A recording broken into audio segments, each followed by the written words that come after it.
Welcome back to the ReConnected podcast. I'm still Matt. This is still Josh. Oh, yeah, it's still me. And this is still Lewis. I am still me. So, first episode, guys, is in the books. This will get released at the same time, though. So, for some people, this is like a minute later. Oh, yeah. For some, it will be just a minute later, yeah. But for some, it may not. For us, it's an entire week. An entire week, yeah. An entire 7 days has flown by. It's been a rough week. Really? Yeah. Do you want to tell us, Lewis? Do we need to be counselling? Oh, yeah, I always be counselling, but, you know... I don't have my pipe with me. I feel like I need my pipe with me in order to be a proper therapist. It's been a busy week, and I had to do the second lesson through, and it took me, 5 days, which is not helpful for editing. So if last episode is poor, that's Matt's fault, not mine. Sure. Sure. Yeah, that's usually how it works, right? Yeah. If there is any issues with last week's podcast, or any podcast, just throw a little comment. Let Josh know. Well, I think there was a couple of things that we wanted to... I think there was a couple of things that I think we wanted to say about the first episode, a couple of tweaks to it. I think one of them was me, because I think I referenced Vsauce last episode. Just FYI, I got 2 of the episodes confused on that one. Basically, one of the episodes of Vsauce, he references an infinite alphabet and what that could insinuate. And then there was another episode that he's done where he basically talked about a website that's been made where it's basically like an alphabet. Well, not really. It's but basically any 3,200 character passage that's ever been or could be created by the 26 letters of the English alphabet. That's basically what this website entails. It's crazy, but that's the 2 episodes that I got confused. Did anyone else have any sort of hiccups that they've suddenly realised within the first episode? Only with what you've just said. I think apart from that, we actually managed to do all right. We took the first step and we didn't fall completely flat on our face. We kind of fell and rolled onto our backs. We haven't had public reception yet. We may have fallen flat on our faces, and we may continue to do so for the next few weeks. It may just be slapstick comedy in podcast form for a while. It's very possible. Seeing how... It's very, very possible. Seeing as how we're completely new to this.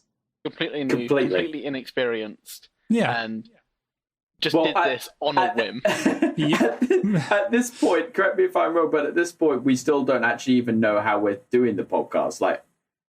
We don't know even when this is going to be uploaded. Except everyone will realise that by now because they'll be listening to it. Yeah, but anyway, so, Lewis. Yep. Han. Getting straight into this. Might as well. Might as well. Okay, so this will be Lewis a regular segment of my incredibly petty pet peeves. So Lewis, as you may or may not know, is an incredibly petty person. The most petty person I have ever met. And this is exampled in no better of a fashion than through his peeves. Because by God, this man has the most peculiar and specific pet peeves of anyone I have ever met. Most people's general stuff where it's I don't like it if someone doesn't open the door for me or, say good morning in the morning. I don't know. But Lewis would be I don't like it when my bouncy ball bounces on this specific floor because it makes a different sound and my brain doesn't like it. I don't understand this. That sounds like he made it up. That is a genuine pet peeve that I have expressed. I was going to say, yeah, it is. Which is the carpet in my room. I know it is, because all I got out of you for about a solid week when I was starting to speak to you this year was just, Matt, I have this bouncy ball and I'm becoming more and more frustrated with it by the floor that I'm bouncing it on.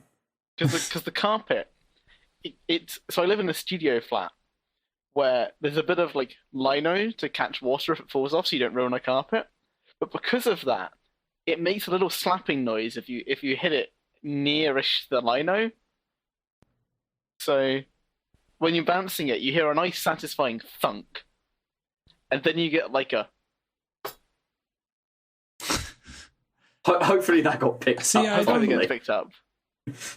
It might have. I feel like someone out there is going to be sympathising with you, I feel like someone will be, but for the rest of us, we're just thinking you're crazy. I don't think they will. Sympathizing with me because there's a satisfying sound is like a universal constant. It's like cracking your knuckles, right? It's so perfect. Did your parents ever get really annoyed with you when you did that? Yeah, she hates it. My mum. Yeah, my mum really hates it when I do that. I continue to do it, and I crack my back. Even though I've told my mum that it's like fine. You hear her wince somehow, even though it's like a visible action. You hear it, and you can feel my these, mum will audibly stares. tell me to stop. My mum will tell me to stop. I was told to stop for a while until I evidenced that there's... Thing is, though, my mum tells me to still stop, even though I have now told her multiple times that there's no health sort of queries or concerns with doing it. Well, there's a difference between my mum and your mum. My mum's like a reasonable person driven by evidence, and your mum is not. She's a little bit crazy, I'll admit that. But literally, because all it is just popping the nitrogen bubbles in between your bones. That's it. Yeah, it is. Okay, I've got a question, though.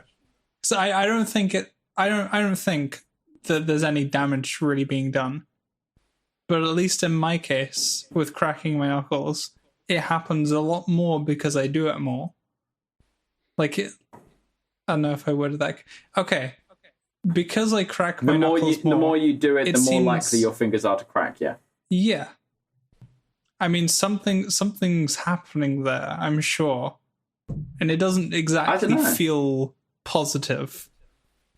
I don't know if it's negative, but it doesn't really feel like a positive thing. It doesn't feel like my fingers should be clicking the amount that they do. Josh would be the best doctor ever. Well, I can tell you that it's not exactly positive, but I don't really know if it's negative. But doctor, it was a HIV test. It can only ever be positive or negative. Well, it can be inconclusive if you run like... Actually, no, tests can be inconclusive in medicine, yeah. And you end up with multiple results. You're like, well... Nah, that's true. Something's gone wrong here. You're either 2/3 positive for HIV or you're negative. Yeah. The test says you might be 65% HIV. The rest of you's fine. The test says you could have it. Right? It's like with poison. With poison, you could just drink a little bit every day and you get immune to the poison. That's clearly how that would work, because that's how drugs work. Honey, I got a pregnancy test. It says I'm 45% pregnant. So, if you just have a little bit of HIV every day, you become immune to HIV. Yeah. This is how all things work. You'll be fueling fires. Look, next thing you know, we'll be responsible for an epidemic of people believing that if they drink cyanide in small enough doses, they'll be able to survive the pill. Everyone at home, it's a Darwin test. Everyone at home, try this. If you just jump off of increasingly taller things, and eventually you'll get to the point where you can just jump off of buildings and not even sprain an ankle. It works. Or bleach, just start with a small little shot glass. Bleach isn't going to kill you, though, Matt. It's pretty hard to kill yourself on bleach. I mean, you start with a shot glass, and by the next thing you know, you're drinking it by the gallon load, and you're fine. You could probably drink a very large amount of bleach and not die. You can bleach it. You can drink a very large amount of bleach already and not die. Because that's strong as the substances. An acid and an alkaline make a base. So you end up with just non-acidic stomach acid. Because it's not the strongest thing in the world. No, it's not going to be that harmful to you in the same way that this ham pet peeve is. Okay, Lewis, so what is your peeve with ham? Okay, so you can buy packs of ham, right? And sometimes they're circles of ham. I would say most often they're circles. Yeah, usually if not indefinitely, they're usually always circles. They're kind of... They're like ovals, rounded. Actually, yeah. To be fair, they're like rounded squares. Oh, no, more rectangles. They're rounded rectangles usually, and you can either get them. I'm talking actual circles with these. Yeah. Oh, okay. I think I know what this is. Right. So they stack the circles of ham, but they stack them backwards, so the one at the top is at the back. It's not what I thought it was. So then you try and pull it out, and you don't want to open the full packet of ham and go all the way, because then you've got more open air, and you don't want that particularly. It's a pain to get down. So it's an inconvenience. Sneakily pull the ham out, and then it splits in half. And if this was done the other way around, this would be easier. You know what? you could just open it and then like pull the ham out, because you only have to open it halfway to get all of it out all the time. I agree with this.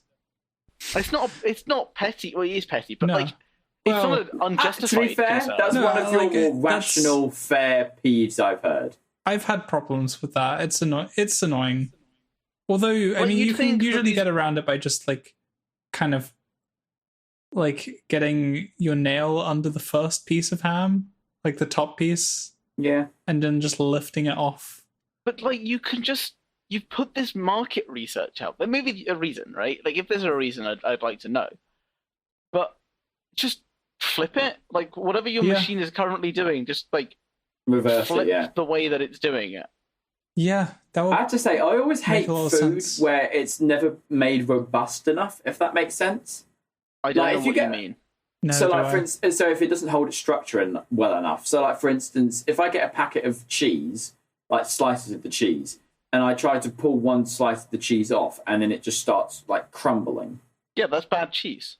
I feel like that's just a byproduct of it being cheap and. Who's buying slices? It's also cheese. Oh, I don't usually buy slices, but I found if I ever do buy slices, is it cheddar? It just start. Sometimes cheddar, sometimes not. But I like try to. If it's cheddar, then I expect it to crumble, because it does. Yeah, it's just that brie. I think if you like try and pull some brie, it's gonna come off very easily.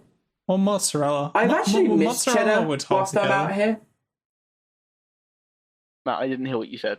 Oh, sorry. I said I actually miss cheddar whilst I'm out here because so I'm currently over here in Canada, and I think in Canada, and maybe this is true for North America, I don't know. They generally their cheese of choice, it would seem, is Swiss. So if you go out anywhere and it's like ham and cheese or sandwich or anything like that, inevitably they will use Swiss. So I don't know. I kind of miss cheddar. It's the same when it's melted. Doesn't America have what they call American cheese? Swiss cheese tastes different. And the Americans do have American cheese, but that's like usually only put on like burgers and stuff, I think. What even is American cheese, though? Because that doesn't. Well, I don't know what it is, but it sure is like cheese. Describing it as it is. Well, it certainly doesn't taste like cheese. It tastes like manufactured yellow goo. Well, is that what it is? Is it just like the highly processed cheese that we get over here? Like probably, cheese string or whatever? Well, I don't know, actually. I've never really had much of it. You just reminded me that cheese string is a thing that exists. They were amazing. I disagree. I had one like consistently in secondary school, just like as a snack. Yeah, and they're great. They're great as snacks. What about bluebells? Disgusting. There was one that I had I just forgot to eat and then didn't throw out. And like, if you've ever seen something processed go off, you know that it's actually it doesn't look bad, and that's more concerning from my perspective. But it doesn't change how it looks as it gets worse. What about bluebells, though? Is that the name of it? The little red circles of cheese. That's it. Yeah, baby bells. That was it. What's your opinion on them? Haven't had them. They're just more annoying. What? Oh, I used to love baby bells. You didn't even know the name of them. How could you love them? I forgot about it because I haven't had them in ages. But I used to really like baby bells. The thing is with cheese string, like you peel like the packaging slightly, and then you can just start eating. But with baby bells, you've got to like wrap the ring seal off, and then like pop off the cap, and then like pull out the cheese, and it's just more hassle for eating cheese. I don't want hassle when I'm eating cheese. I need my cheese. Cheese is only good melted. It's just my definitive position. You're just wrong. Cheese is not only good melted. But you're either eating raw cheese out of the packet, or it's melted on something, and there's no alternatives. There is on crackers. What? That's terrible. You just put butter on crackers. That's it. No, I put butter and cheese. That's disgusting. There's no I can't convince you. I used to always do that. Your taste buds are broken. I can't help you. Mozzarella's good raw, like on its own. Yeah, like you get mozzarella balls with like some dishes. Mozzarella's good raw, cheddar, brie. A lot of cheeses are good by themselves or on crackers. And yes, I do eat them on crackers. and I'm not changing my ways. This is it, I guess. Thanks for tuning in to BrieConnected. Don't you mean BrieConnected?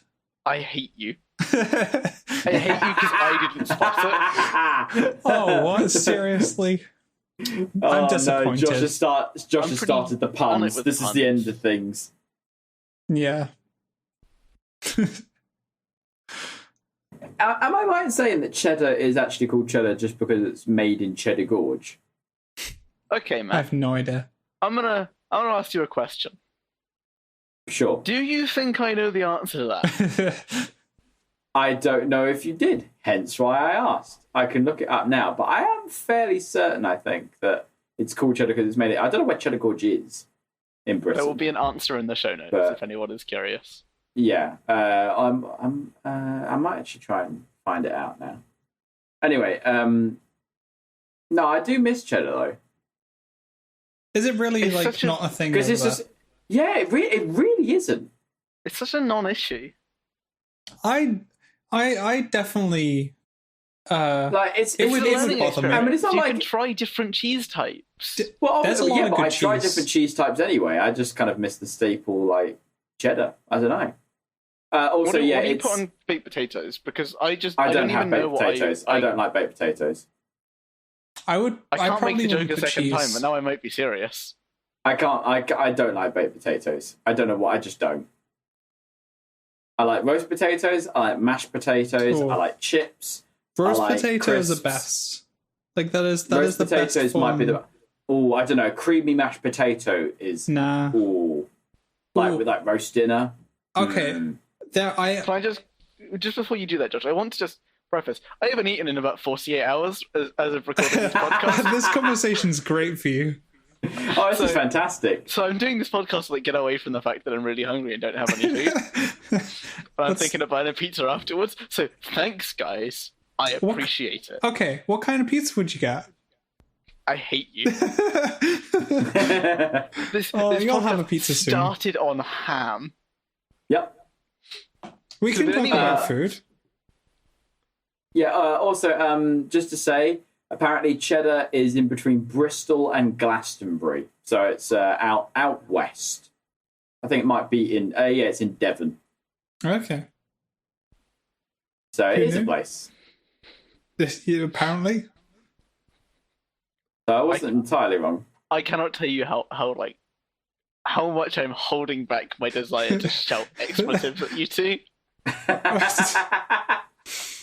Why? What for, Lewis? What possible reason could we have given you? Let's talk about D&D for a bit. Just get off this topic and just, So we stopped talking about food and stopped making you hungry. Is that why? Yeah, no, it's kind of it. Okay. We'll start talking about delicious pizza. To start a show without eating. I would say it would have been fine if they didn't talk about food. No. Sorry, it's Somerset. I was they wrong. Knew as well. It's Somerset. This is the worst part. I told them beforehand.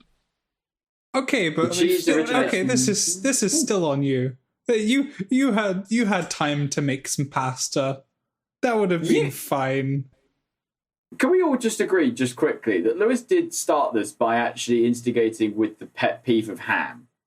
And then I roped it back round so we didn't leave like a sort of a conversation mid-air. I'm being generous to our audience, Matt, so people can understand my position on ham. So you sacrificed your need for food to the audience's entertainment value. You were going to bring that up anyway, though. Yeah, but like at the end, when I could be like, and speaking of this, I'm going to go and buy a pizza, and then we end it or something, right? So that I can go and eat. Oh, well, that's a shame. It is a shame, isn't it? Yeah. Just to say, apparently, cheddar is actually in Somerset. He's been wrong like 3 times now, right? He's changed his mind continuously. No, I said Devon. It's not Devon. The actual answer Somerset. will be in the show notes when Matt decides to not change his answer. Listen, okay, I'm quoting Google, so if Google's wrong, then, well, we're all in trouble. Maybe you should have learned how to source Google's as a historian. That's also a good point. I mean, just for general information. And yes, you're right, Lewis. Every time we need to learn something, just briefly, we have to go in detail into academic journals and articles. Well, no, you just like find an answer and then you can source it. If you're not confident enough to source where you got the information from, I don't know what to tell you. So, off of the topic of food, onto something which is more like a weekly catch-up of what happened this week in Dungeons and Dragons. Mm-hmm. So last week, you may remember, Did you die? No, I'm alive. I made it through. You made it through. Congratulations. Very little combat, introducing a new character. It was 2 new characters, if I correct. Jonathan came back from the dead. He did. He made a deal with a patron, and he's now back alive, hunting storm giants. Hooray! That's Jonathan's current goal. So this week I introduced the world to Tim. Tim. You may think this is not a very fantasy name. It is not. Well, my character has 6 intelligence. And may have forgotten their own name. That's wonderful. They do have a real name. It's written on a sheet of paper that they cannot read. So they have a name.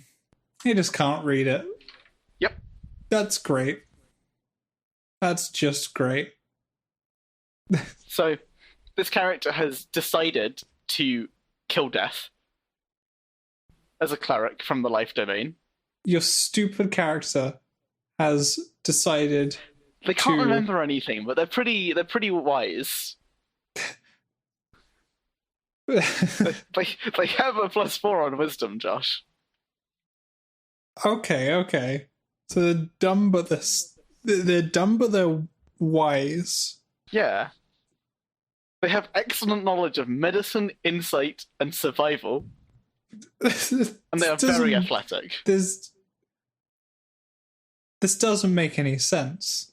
So they've decided in their their genius that the world is only as terrible as it is because people fear death. They do things to make their life good now, but don't consider the long-lasting consequences.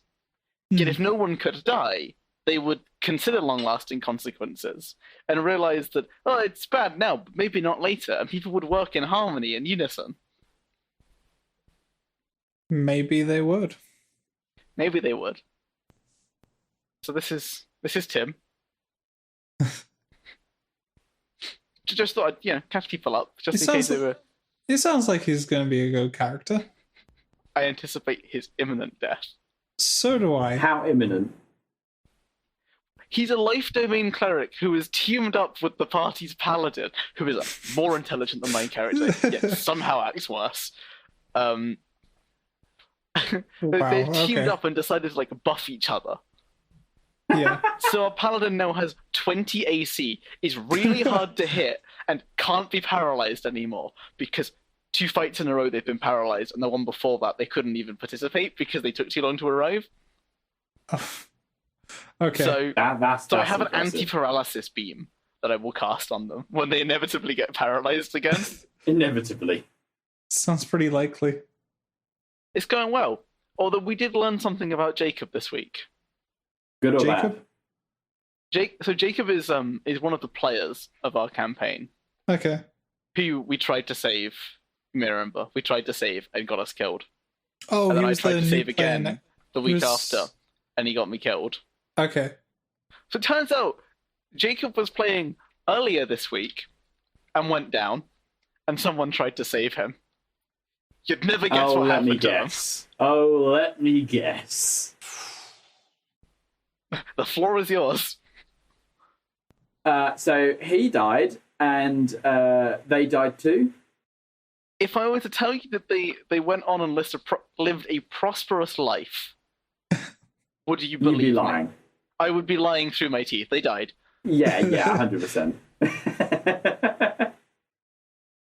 How bad was it? How many throws did they have to fight? It was just offhandedly. He mentioned that he went down and they died trying to save him because he got me killed, he got Jonathan killed, he got Ivan killed, and he died himself. He's just a liability at this point. Jacob's He is just a liability. Why is he around still? But now Phil, who plays Wardley, has gotten big in his boots because he's the only person who hasn't died. So whenever I propose a dissenting opinion, I get hit with which one of us has died. So it's been going well. I love how that's the sort of the sort of level that you guys have reached. Is how good you are depends on how many times you've died trying to save Jacob. Let me explain to you something. Wardley dabs on his enemies to charm them. Oh my god. He has a tattoo under his arm that if he chooses and someone sees it, casts a charm person on them. So he dabs and they get charmed. It's like the best. That does sound pretty good. I do not have one of these tattoos. I don't have enough affinity within the guilds as a consequence of my multiple deaths. Oh. I mean, maybe you should just stop dying and get one. Maybe how about that, Lewis? Maybe you should just stop dying. I'm playing a life cleric. I have 18 AC. I have a mass heal. Every spell I have, except some cantrips, is a healing spell. I cannot fail stabilizing checks because I took, Save the Dead or whatever. Right? I am and you're the still going to die. healing machine. And you're still going to die. Oh, probably. I imagine I'm going to go down and everyone else is going to die, and because they're inept, I'm going to get punished. Yeah, probably. I can just see it happening. So can I. And I imagine it's going to be... Wardley is going to make it out alive. Probably. And he's going to sit there and say, died again, eh? Yeah. They'll rub it in your faces. Interesting fact that I may not want to share. We all learned our DM's name for the first time this week. Real life name or in-game real name? life name. Oh, okay. Wait, what have you been calling them up until now? We haven't. What? Interesting. We just looked at him and told him what we wanted to do. We made eye contact, right? Like normal human beings. Oh. I didn't say his name.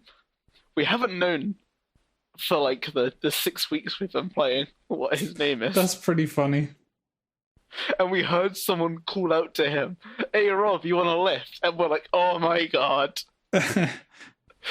We know his name. Oh man, here we go again. So we now know our DM's name is Rob. Which is nice. I really hope I'm not wrong. Rob. Oh, that would be hilarious if you were. If they were just trying to... That sounds like such a British name, Rob. It's a bit like Larry and Gary. I'm sorry, but if Gary your name is a very old name. If your name is Larry or Gary, you're automatically a 35-year-old bricklayer from Bristol.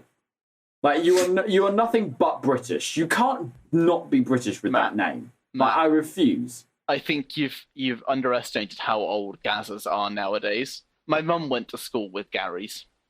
Actually, no, that's true. Okay, 45-year-old, 50-year-old bricklayer from Bristol. Yeah. Time has moved on. Sounds about right. And I just thought, as the year is coming to a close, I would bring up a question that I may have asked you before. Which is, now that the decade's coming to a close... Oh, gosh. What has been the worst trends of 2010s? What was the worst trend of the 2010s? Yep.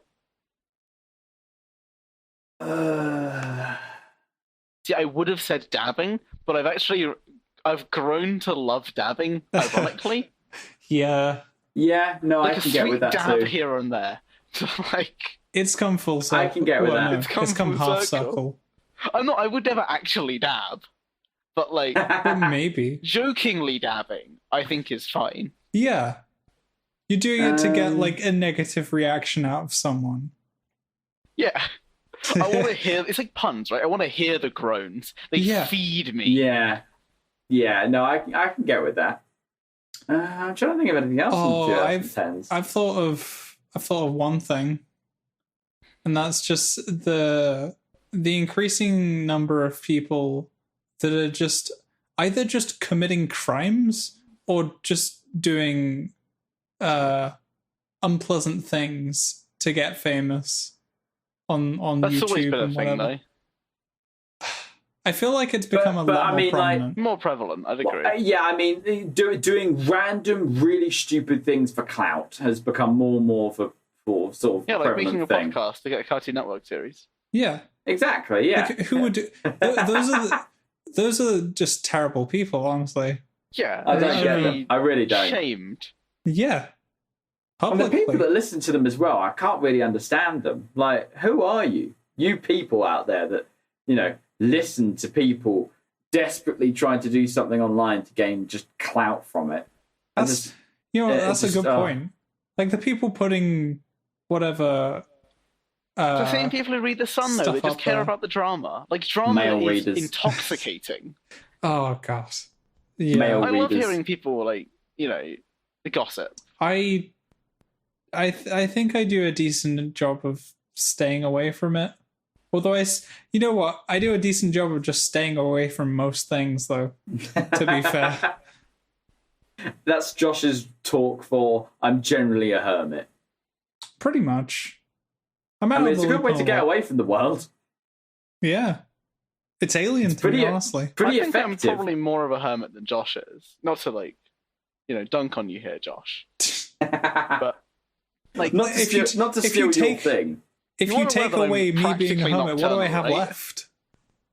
Right, this is the thing. Lewis says nocturnal. Literally, Lewis has such a messed up sleep schedule sometimes that he's the only person I've ever known where he could say, I got up at 6, and I would have to ask him whether he meant 6 a.m. or p.m. Because it could literally be either. Yeah, it's true.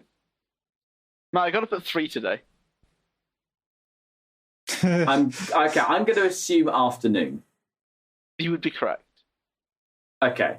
Because I had no lecture today, I spent all of last night speed running a Minecraft mod pack so that we could finish it in time for Diablo. So you don't have any maths lectures on Friday? What did you say, Matt? You don't have any maths lectures on Friday? No. Oh, interesting. Talking of maths, though, you like this segue. That's set up. And you know where this is going, Lewis. So expert. Apparently, we had this conversation in year 10. I don't remember it. We had this conversation 5 years ago. I thought of this earlier, and it's a little bit of an irrational, odd thing. But personally, for me, I have this odd thing with even versus odd numbers. I don't know whether anyone else does. Great joke there, and he just missed the opportunity. Oh, no. He had all this time to set up the segue and ease into it, but he didn't emphasize the word odd. Yeah, that could have worked. I'm disappointed with myself now. You should be. I feel like I need to apologise for not making the joke. I'm sorry, everyone. I've let you down. You have let me down. Except this humble man's apology. We can only imagine what the joke could have been. Yeah, you just have to you have to create your own in your head. Yeah. Yeah. We did this on purpose. I would have had to have user-generated experience. Yeah. I would have had to have evened up both sides in my mind to pick a choice and then gone with the odd one. Even though you screwed that up, it was at least an attempt. I had to do something. I had to at least try. I had to make up for my mistake. You got my back. Have I? Yeah. I don't know if I have. I got faith that you got my joke. I didn't hear anything from you. I said even though. Oh. I hope there's actually a collective sigh in the comment section for that. It wasn't great, but I wanted someone to I wanted some response. You wanted acknowledgement that you had at least tried. Yeah. People knew it was a joke. That's the worst though, when you don't people don't even recognize that it was even an attempt.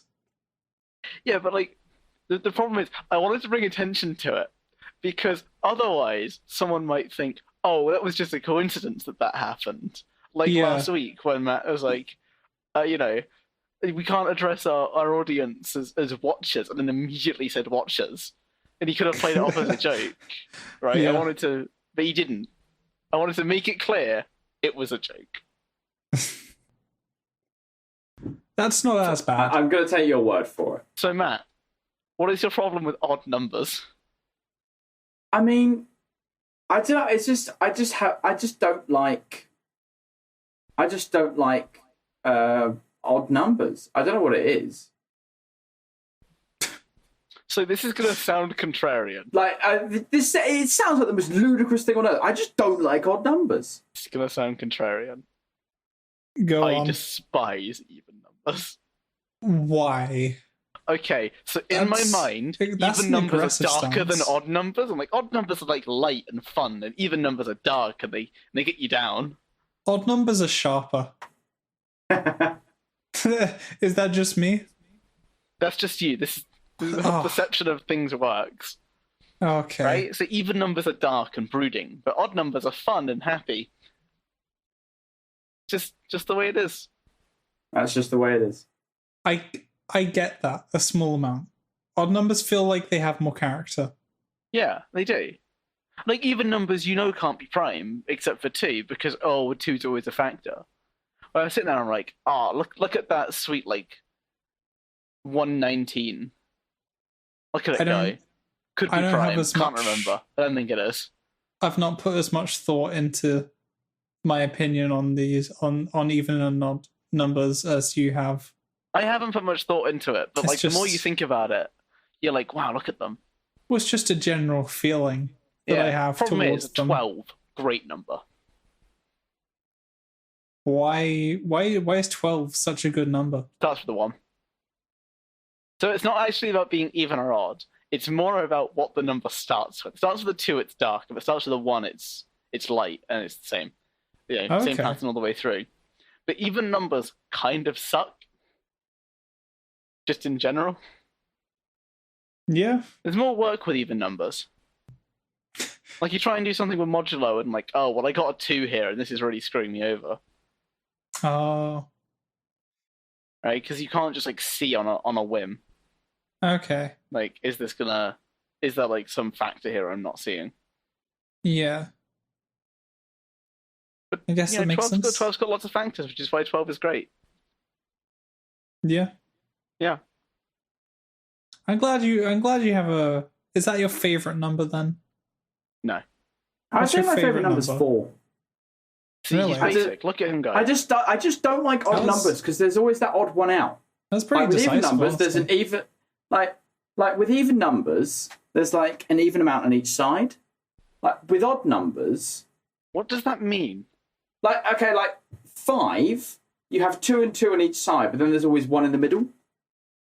Yeah, that's what I like. So I'm going to exclude you for a minute. Yeah, I don't like that. I'm going to exclude you for a minute. Josh, when you're building in Minecraft... Yeah. 2 doors, 1 door, or like a 3 archway? I would prefer 1 door because it's due to the mechanics of the game. It's just nicer to, because like I want to open both doors at the same time, but that's not like then you have to do stuff with redstone it's a pain. a bit, and I just don't want to do that. So 1 door. See, I like 1 door for like vanilla. So like no mods. When I get into mods, I start building like an underground base. Yeah. Like a military base, and then I want nice wide corridors. And 2 doesn't cut it. You can't have a nice middle of the room that you can just walk through. So you'd have 3. I'd do a 3 archway. Yeah. 3. I wouldn't make it. Good. I'd just make it like a 3. Actually, like, just a cube, basically, a cuboid. I think generally like 3x3 tunnels is like the perfect one to go with. They feel nice. You have space on either side. You don't feel confined. I think 3x5 is also good. Like 5 height. I mean, oof, that is a risky proposition. No, but it can. I prefer my rooms nice. wider than I prefer them tall. It depends what you're going for. Like a 27 by 27 by 10 is a much better room than like a 27 by 10 by 27. Oh, okay, yeah. I think with tunnels though, if you if you want like a grand ancient kind of feel, like having them pretty high is quite a nice. When I'm going nice for thing. a grand ancient feel, I try and avoid tunnels as best I can. Or if I do tunnels, I keep them nice and tight, and they open up into a large like open area. Oh, okay. Still confined, but like very tall, very wide. Hmm. They would think of like I was going to say Helm's Deep, but that's not it. Mines of Moria. Oh, I love Helm's Deep. No, you don't. You just don't. What is in the battle scene? Why doesn't he? I'm just not doing a Lord of the Rings conversation right now. I'm moving right past it. I'm just saying, big fan of that scene. Another time then. I was about to respond because I have opinions on Lord of the Rings. I'm moving away from it. I'm afraid. Yeah. I'll just leave it at that. I'm a fan. Episode. You cannot be, but that's fine. We'll have that discussion at another point. It's a story for another day. Yeah. It certainly sounds like it. We should do that, actually. We should have, like, a films discussion. I feel like that would be good. That could be something at some point.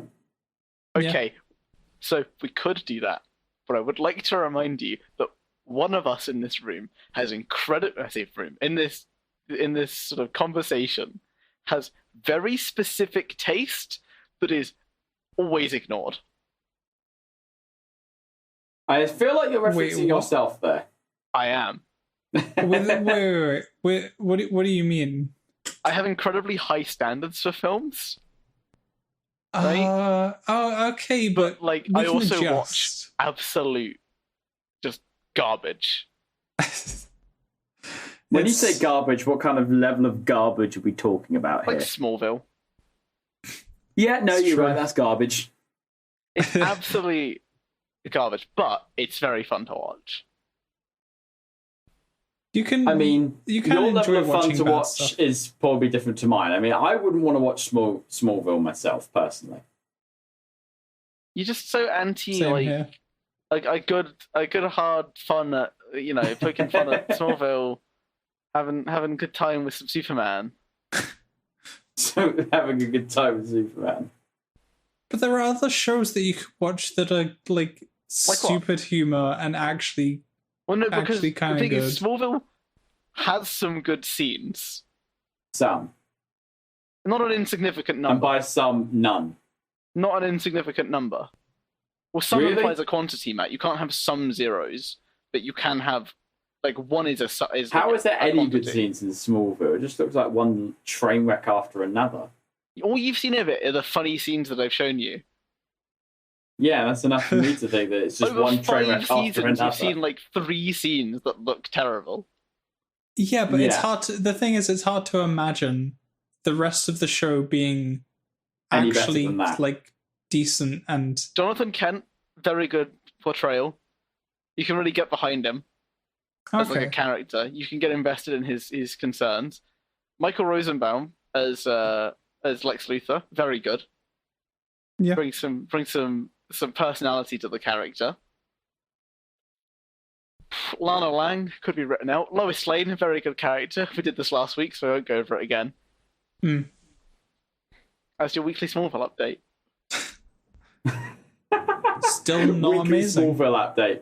I feel like the update every single week would just be, it's still rubbish, but I still like it. Yeah. And that's basically it. That's all that Lewis ever has to say on it. Like, he would hallucinate things. And you wonder, well, this doesn't make any sense. Like, I know that you're under the effect of kryptonite, but, like, a paranoid person would see through this delusion. Surely. I like it. I like trash. Yeah, but it has to be a certain kind of trash. Like, I don't like... That's definitely not my kind of trash. Right? If you know what I mean? Like, I'm trying to think of a good example here. But the kind of just, like, Bing Bong Theorem, that one. Right? I can watch that. It's not... okay, later Big Bang Theory is not watchable. Early Big Bang Theory isn't watchable. No, but for me it is. Like, the first 2 seasons, I can be like, okay, The first few seasons are watchable for me. It gets a little bit stale. There's no jokes. Yeah, but that's why that's why I'd like not pay attention to it. It's just background noise. But there's not even like, I would rather listen to music than hear someone say, and the table tennis tournament that decides who gets to have Doctor Who's TARDIS is something about Game of Thrones with like White Walkers or something. And it's like, wow, what a solid joke there. Bing bong theorem. Is there like a punchline coming, or?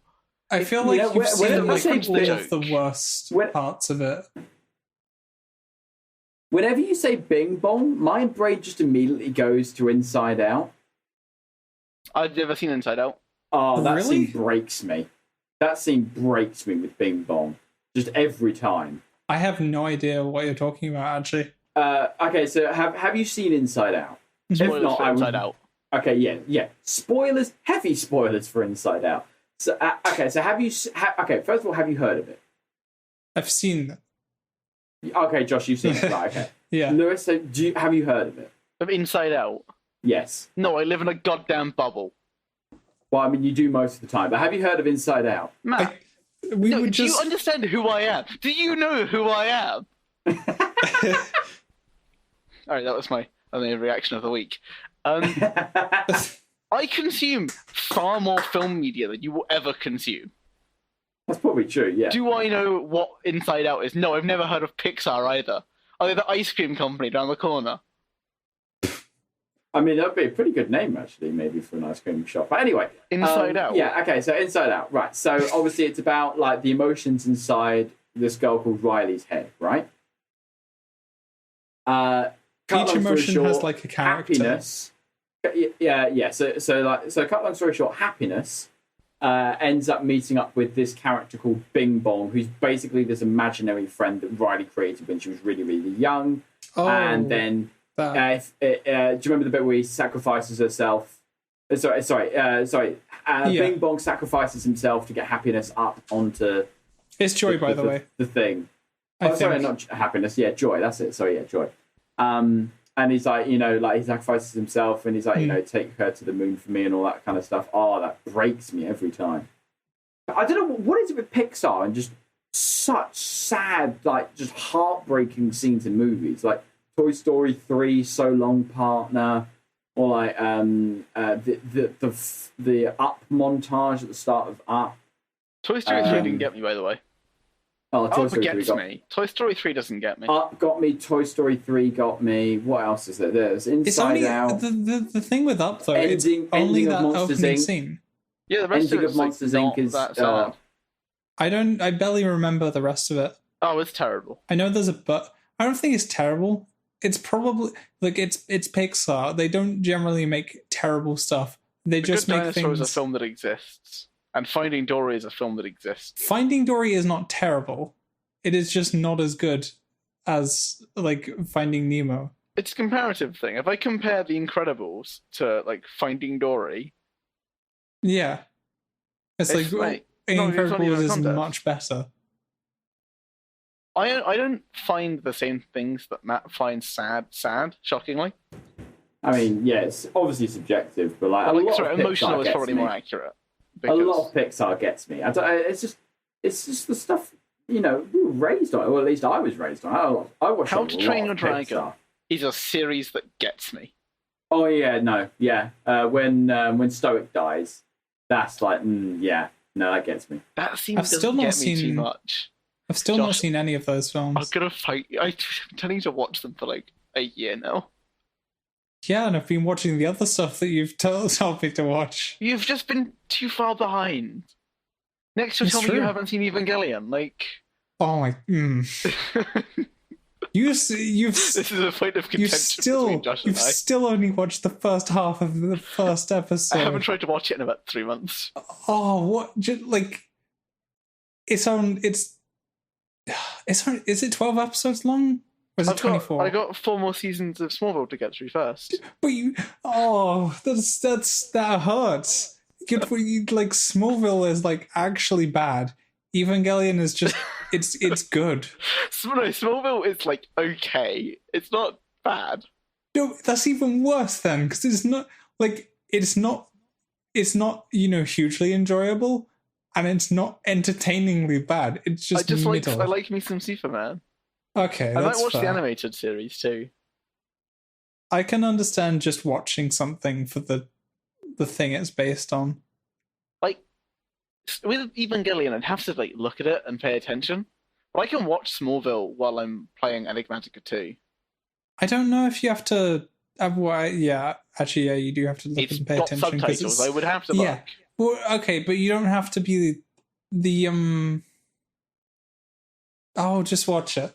Just watch it. There's no argument. I will eventually watch it. Yeah. Yeah. Just like I'm now watching Cloak and Dagger. How are you finding it? It's good. I finished the second episode PR today. company that's going to hire me to promote Cloak and Dagger. I've got a 50% success ratio now. What? Well, because last week I had a 0% success ratio on people who I've recommended Cloak and Dagger to and people who have watched it. But now I've got a 50% ratio, which I think is really good given like most people won't. So I think I'm a shoo-in for a job. I mean, definite shoo-in. Yeah. Yeah. How are you finding it though? How is the Cloak and Dagger train? It's good. The second episode was a lot better, I think. It was more interesting. You're only on episode 2. Sorry? You're on episode 2. I'm trying to like not spoil anything. So I just watched the second episode. And okay. I binged this entire season in like a day. So how many episodes? 10. Okay. So that's I don't doable. really remember what happened in the first 2 episodes. I only know what happened at the end. Yeah. That's generally how it goes with binging. Yeah. I think at the end of the second episode, Ty was just about to like. I mean, okay. Spoilers for Cloak and Dagger. Dagger. Obviously spoilers. Spoilers about any show we talk about just are assumed, I guess. Okay, but the end of the second episode. Disclaimer: any of the shows discussed in the following presentation are automatic spoilers. Yeah, just people should know as soon as anyone starts talking about a show. Okay, but the end of the second episode, Ty was about to shoot the cop that shot his brother. Oh. And like then he teleports and he shoots the car that Tandy was in. Is it the end of the second episode? Yeah, so like that's like the last few seconds is like she crashes into the tree. Oh, okay. So I don't know what happens. But you see that like her power activates like as she's crashing into the tree, so I'm kind of hoping in the third episode they'll like do more with powers. Or they'll like got bad news for you. That's like season 2. I just want like them to flipping acknowledge that they have powers. They haven't done that yet. Do acknowledge they have powers. I think sometime in the first season. That's something that's actually annoyed me about the first 2 episodes is because they've looked at it and they've gone, what's happening here? Or like they haven't verbally like said, like this isn't normal. What is happening? And it is set in the MCU in like 2017. So this is post Ultron. So I think they know about like super individuals. It doesn't really feel like it's set then. There's something no I like about reference. it is separated, but it does take place at the same thing. And we can go on then what's the point? and all of that what's stuff. the point in having it set in the same world if it's never referenced in any way? They could just jump in on other shows. Yeah, but it's still weird if it's never referenced in their show. If the connection's not there, even if like technically they can say, "Oh, it is set there," but like I think there are a couple of references here and there, but you'd have to like sort of look for them. Just okay. Them. So I think you may have noticed the villain of Cloak and Dagger season 1 is like is an entire corporation. It's Roxxon. Yeah, it seems like something's going on with them. And Roxxon has popped up all over the MCU for like years. Oh, really? Yeah, it's been around since like 2010 at least. Okay. Is this more a shows thing? It's more of an Iron Man thing, if I remember correctly. Oh, really? But I think it's just a big company. They just do a lot of stuff. Okay. Yeah. Also, the Ty's power also appears in Agents of S.H.I.E.L.D. season 4. His power. It's not him, and he's not doing it, but it is the source of his power also turns up in Agents of S.H.I.E.L.D. Okay. And it is like a big plot point there. Okay. Is that in reference to? Absolutely not. Okay. I like so they to just think have it was, duplicate but, like, powers. it's kind of weird in the sense that like the same like power source turns up, but there's no reason for it to be that way. Yeah. Necessarily. I guess they're trying to like tie into a lot of Marvel stuff. They're trying to use all of their what universes, I don't know how to describe it. Like it's the Dark Force, I think. Okay. That's what it's called. It's not a spoiler. They never call it that. So that's like, more like they call the first Avengers film The Incident. What else are they going to call it? I don't know, but I just love the fact that they call it The Incident. They should just refer to it as the first Avengers film. Yeah, why don't they call it the first Avengers film? Go completely meta, just break the fourth wall. Why don't they call it Avengers Assemble? Yeah. I'd be fine with that. I don't think I've ever called it Avengers Assemble. I've always called it Avengers 1. It's so like small and insignificant. What is? Like Sokovia happened. Oh. Yeah, that's true. Yeah. But now there's been so many incidents. There's like the incident, which one? What about the one in Laos, where just like it's Laos, isn't it? Do you pronounce the Laos? S? It's Laos. Yeah. Okay, good. Yeah. What's this one? In Civil War, where Scarlet Witch saves a bunch of people's lives, but also kills some people. Yeah. So she's net positive, but they're like, Scarlet Witch cannot be trusted because she saved, like, a bomb could have gone off in the crowd, and instead the bomb went off in the air and killed like 3 people in a building. Like, yeah, I was going to say it didn't go off. It didn't go off in the air. She shoved it into a building. I feel like that's like a last straw thing, though. I mean, it was. You're right. Like they definitely had those plans to do that before that event. I want to just say, it's the second week in a row we're talking about Civil War. Is it? Yep. Oh, you want to talk about who killed Captain America? Just to really round this list off. Really re-round it. Yeah. Who killed who? Who killed Captain America? It's that we spoke about it last week, where Captain America died in Civil War. In the comics, yeah. In the comics. Spoilers, again. Okay, I'm not familiar Captain with America comics. dying in Civil War. Spoilers for a comic series that's been out for how long? Oh, like ages, like 10 years or something? Yeah, I was going to say it's something At least like that. 4, because there was a film based on it. Is it only 10 years? It might be longer. I was going to say, I felt like it might have been much longer than that. This is the thing with comics. I always assume that anything with the comics happened like at least 20 years ago. They've burnt through all of those now. Really?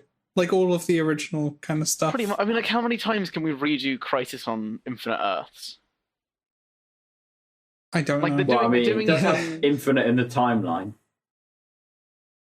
Yeah, but that's referring to, like, infinite sort of spatial stuff. Yeah, I guess. It's talking about a finite like time event. But like, so the Arrowverse is doing Crisis on Infinite Earth now. Yeah. How many times can you tell that story before we're done telling it? Yeah, that's true. That's true. Redo it. Like, how many times can we tell the Flashpoint paradox? Yeah, because we've done it twice in the last 10 years. So with the comics then, so who actually killed Captain America in the Civil War original comic series? So, real spoilers for Captain America dying in Civil War. it was Sharon Carter, I believe. Who's Sharon Carter?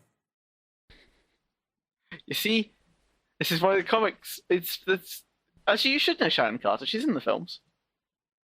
I feel like, yeah. Is she like a main character? Wait, is that? Or like hang on, is that? Actually, kind of. I don't know. Is that Peggy? Character? No. Yeah, Agent Carter. Oh. No. Isn't it? I said Sharon Carter.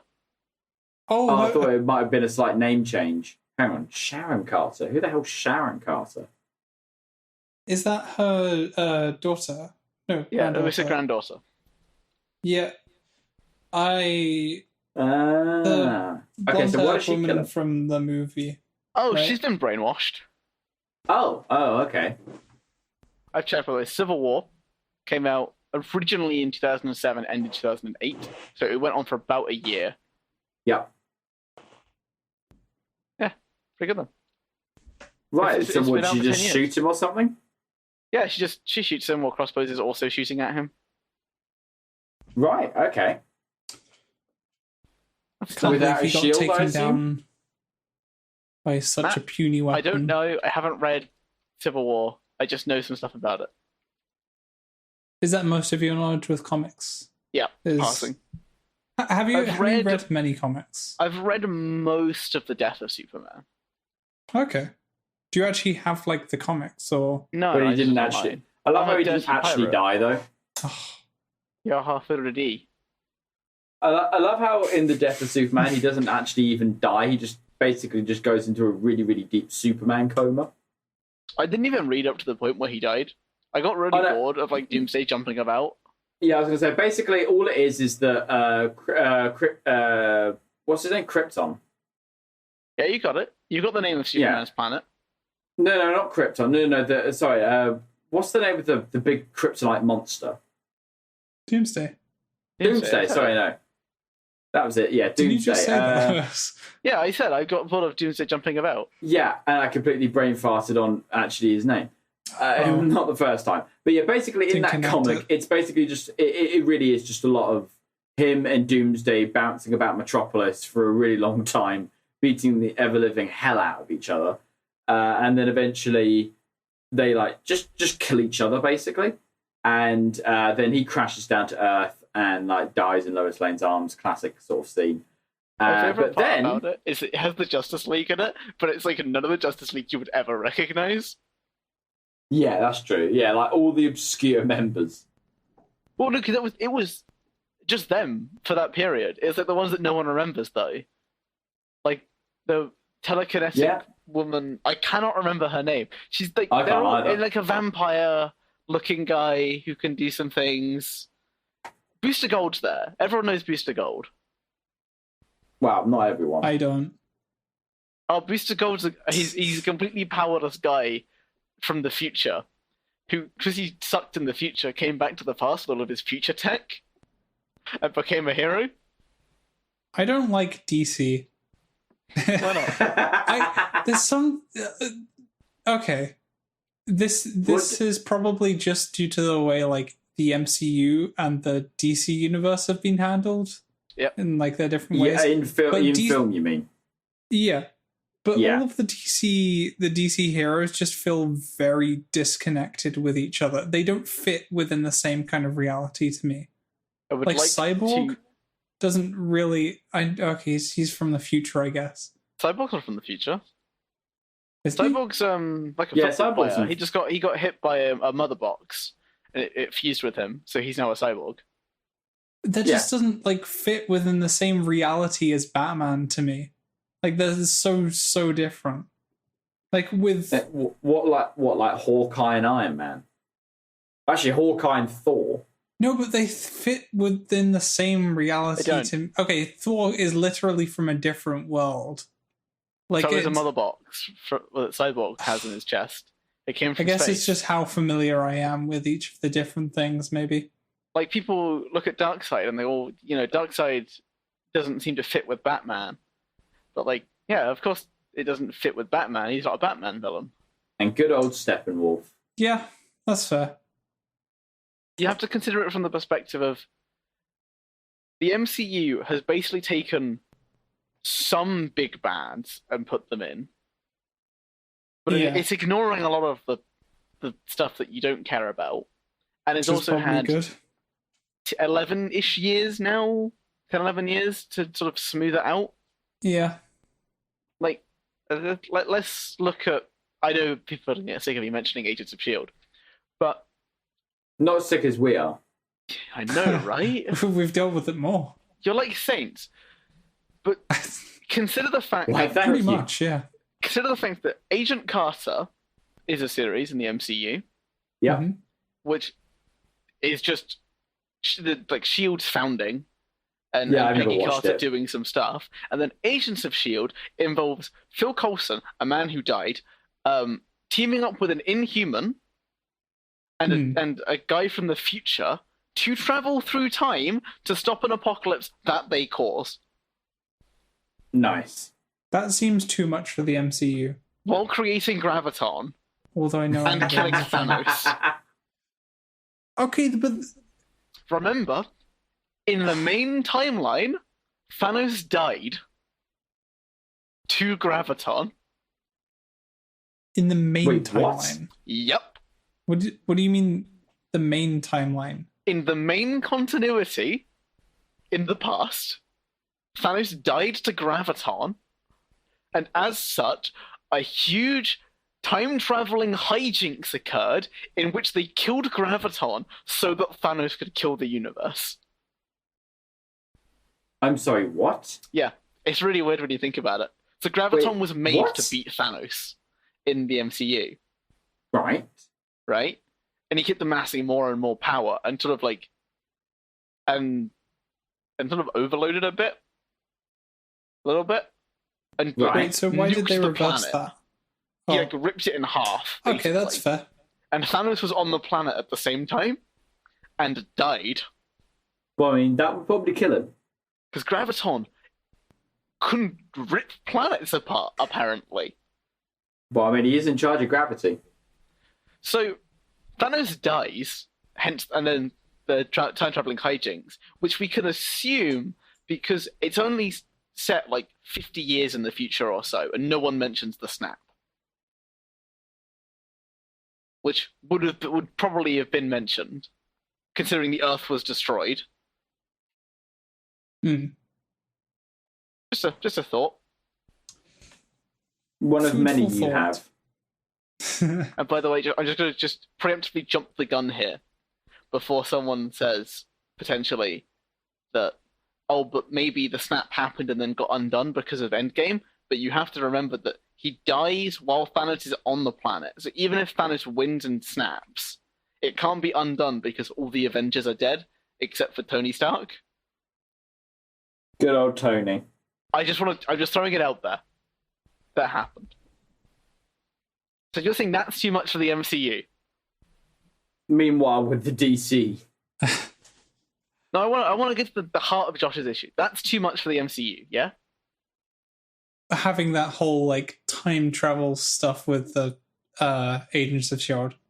Okay, so when the Avengers invent time travel within, like, a day, and then go back, get 6 different Infinity Stones from different timelines, come back, unsnap, and then kill Thanos again and send it back. That's not too far. Okay, you know what it is? I know exactly what it is now. Okay. The MCU is just better in every way. They've had better films. Like, the films are good. The build up to the Infinity War Endgame stuff was good. They did it over 8 years. DC hasn't had the time. It's not that they haven't had the time, it's that they don't want the time. DC have tried to rush everything. Yeah, they haven't had the time. They felt like they have to reach up to MCU's level in like a third the time frame. They should have started doing that as soon as... DC hasn't done anything, by the way. I think if DC had made some moves, the superhero genre would have died off sooner. Really? Well, superhero fatigue is something people are concerned about. Sure. And I think if DC had been making as many quality films as Marvel had been making, like, how many has Marvel made now? It's like 23, 24. It's and they keep going. Stupidly high number. To double that, could you have watched 50 superhero films in the last 10 years? And enjoyed them all the same? Yes, but that's because I really like the genre. And if they were all good. I don't think you'd enjoy them all the same. I think stories would just be tripping over each other, and they'd all be like rushing to be the next big thing. Marvel has had the ability to take its time. Yeah. And it's really paid off. And then like, now Kevin Feige is head of TV and film, which I'm really excited for, because it means that TV shows, which I tend to like more than films, get to have their stay. I think it depends for me. I think with superhero films, well, like like films work very well, very much in their favor, especially for the more techie ones, because there's a lot. It's nice to have a lot of nice, pretty special effects going on. Here's the solution: don't do techie heroes on the small screen. Like Cloak and Dagger work on the small screen because she holds like a glow stick. Pretty much, yeah. He sits in dark environments, so the CG's really cheap. He covers himself my with a glow cloak. stick. Yeah, like her powers are really strong, but like most of the time they don't require any CG. They just have to shoot in a different location. It feels different though. Does it? It definitely feels different. Like, what about the dinosaur in Runaways? The what? I've mentioned this before. I swear to God. I vaguely remember now. Yeah, but so spoilers again, for what? Runaways. The character Gert, who is great name. Who is the daughter of some scientists, has a telepathic connection with a raptor. Okay, sure. And it follows them about. Naturally. What? Why? It's really cute. Listen, I think this might be one of those things where it's like, you know, DC, MCU, it's just like you have your side you want. It's like Xbox versus PS. I don't think it is. I think I like DC it's and a Marvel. like that. Right? But Marvel's just had better films, so I think of it better. But, yeah, I guess. I'm not against DC heroes. Just talking though of Xbox versus PS, with the new consoles coming out, do you think that's too soon of a release after the previous consoles? No. How long have the PS4 and Xbox One been out? Well, because I felt like it was too soon. Well, it's because they're releasing them. They're still doing a lot with I think it's maybe because console like activity with consoles has because like for me it felt like ages. Like, it felt like it was ages before the Xbox One came out. Maybe it was just because I was young, but I was just always used to the Xbox 360 and PS3. And it felt like absolutely forever before they had the next generation come out. And now it feels like really quick that they're bringing the next one out. It feels like a lot more is going on with consoles as well. Like yeah, I guess. I mean, like, when did PS4 and Xbox One come out? Like 2013. Really? When did you think they came out? Like 2014, 15? They had Black Flag, and Black Flag came out in 2013. They were advertising Saints Row 4, and Saints Row 4 was a 2013 game. Let me tell you, it ain't good. I got some feelings about Saints Row. Is that the one with the dubstep gun, or was that Saints Row 4? So me and Pet Ben have been playing through Saints Row 4. Have you? And I want to make this really clear. If anyone from Volition is listening to this, fuck you. Isn't it just essentially the third game, but like with a few differences? So, isn't it the same map? Okay. No, I'm gonna. I feel like Lewis needs to take a minute before he starts this one. Like, take a breather. Take a breather. If you need to drink some water, drink some water. Take a few breaths. I'll take a sip of water. Okay. Make sure it's audible. Foley work. We want the audience to know. Remember, you're in a safe space, Lewis. You can vent to us. How the fuck did you make a game less stable than the previous one on the same engine in the same map? How? Wait, less stable as in, like, buggier? Me and Pet Ben have crashed at least 50 times while playing through this game. We have about 12 hours. Wow. In it. We've nearly finished the entire open world area. Every time it saves, you risk crashing. It sounds like a lot. It sounds like a lot. It's terrible. It's genuinely terrible. I don't understand how they did it. Like, it crashes so frequently. I'm sorry. I've calmed down. It's all right. It's all right. That was brave of you, Lewis. That was good of you. Well done. Thank you for opening up. but once we finish, we have to then move on to Get Out of Hell after Halo. Do you, though? Halo. Yeah, we do. We said we're going to do it. It's on the list. Is Get Out of Hell any good? We own it, so we might as well. Oh, okay. We got it in like a bundle when we bought Saints Row 4. Okay. Well, I already had it, but, you know, when he bought it. Did we discuss Halo last episode? I feel like we did. Yeah, we did, yeah.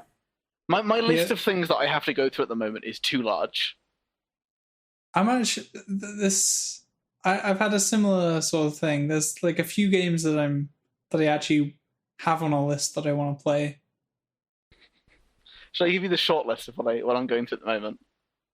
I don't think I actually have much of a short list, to be honest. It's Enigmatica, Diablo, Stardew Valley, Halo, Saints Row 4, Saints Row Get Out of Hell, and Dying Light. Wow, I was not expecting that kind of a sort of I wouldn't have thought variety and diversity of games. We've been playing it, but we just stopped a while back, and we need to pick it up and finish it. Is it any good? It's pretty good. I enjoy it. Oh, okay. I think the grappling hook ruins the parkour. Probably. Because you're able to get around way too fast. You don't feel the tension in the same way. Yeah. Yeah, I can understand that. There's one you missed from the list. I mean, it's not out yet, I guess. What did I miss? It's Borderlands 3. Oh, that's not on my list. It should be. I honestly don't care anymore. I still you've got to the point of beyond caring. I might just skip it. Outer Worlds is on my list as well, but it's taking a year to come out. I don't care. We are not skipping Borderlands 3. I might. I might hold off for a couple of years. Seriously? Yes. Seriously. I'll just play it when all the DLCs out. They've already released the first DLC. Yeah, so I'll wait until all the DLC is out and it's on Steam, and then I'll do it. He's changed, Josh. What can we say? He's changed. We have to play it when it's out on Steam, right? I mean, I'm not going to do it. I'll do it when all the DLC's out. Would you like a big playthrough? Why wait that long, though? That's too long. We're already waiting 6 months for it to be on Steam. Here's the thing, Josh. I don't feel it. I don't feel this urging desire to play it. I'm gonna like earlier today when I was playing through this mod pack with Joanna. Yeah. We were rushing through it, we were trying to go for it, but like when I was preparing to go to bed, you know, to get up and you know, put another all-nighter pretty much so that I can hit like max level on Diablo tonight. Of course. I'm close. I'm at level 15 and level 70 is the cap. Don't tell Joanna, but they're only using 1 XP boost while I'm using 3. Oh. They haven't gotten none. How long do you think it would take before they do? Them out there. Probably when I hit level 70 before them. I'm already like 2 levels up on them because I'm. You'll get to level 70 and they'll just be like, "Wait a minute." I'm ahead, but I'm not too far ahead. And they said they're not going to go any further without me. So it's not too noticeable. I got 3 levels above at one point because my build does allow me to get high combos, which gives a huge amount of XP. But we're not doing that now. We're doing Nephilim Rifts or something. Anyway, I felt this urging desire to play Diablo because I really enjoy it. But I don't feel that with Borderlands 3. And do you know why, Josh? Why? Borderlands 2. As much as I love it, it is actually very sour taste in my mouth. Yeah? Yeah. Why is that? Why exactly? Josh, Don't ask that question. Why? I did. You should know. I asked it too. I should, but I just want... OP levels destroyed my passion for playing it. They really didn't for me. It was still enjoyable. It wasn't the greatest. It definitely wasn't. But yeah, I thought it was enjoyable. I didn't enjoy doing OP levels. I love the game. Like, I'm probably gonna eventually play through it again, finishing with 0, but not soon. Not that I have the time. Like, honestly, I've got 7 games on my list. Each of them requires one person. Actually, no, I've been reminded of something. Getting off of this topic, because I really want to, like, throw it out there. Steam has a new feature. Came out recently. I don't think I know what you're talking about. So we can now remote play games for like local games. So you remember how we played Overcooked a couple of years ago? I'm confused. Essentially, what it is if a game has split screen, so local, like local 2-player or 4-player or whatever. Games on that the same have device. On the same device using the same like instance of the game. What you can do now on Steam is invite your friends to play with you on your local split screen game. So essentially, you'll just be streaming the game to them, and they'll be like streaming their like inputs to your game. They don't have to own the game as well. So if like wow, they don't, do they? So Lewis, you have Overcooked 2, I guess. We have tried it. So have you? It was when I got Joanna and Jason did this. Okay. How did it go? So I was hosting it, so I didn't feel a single like problem. Yeah. How was it for them? It's apparently there's lots of lag. Like it's not unplayable, and it doesn't completely ruin the experience, but it's not great.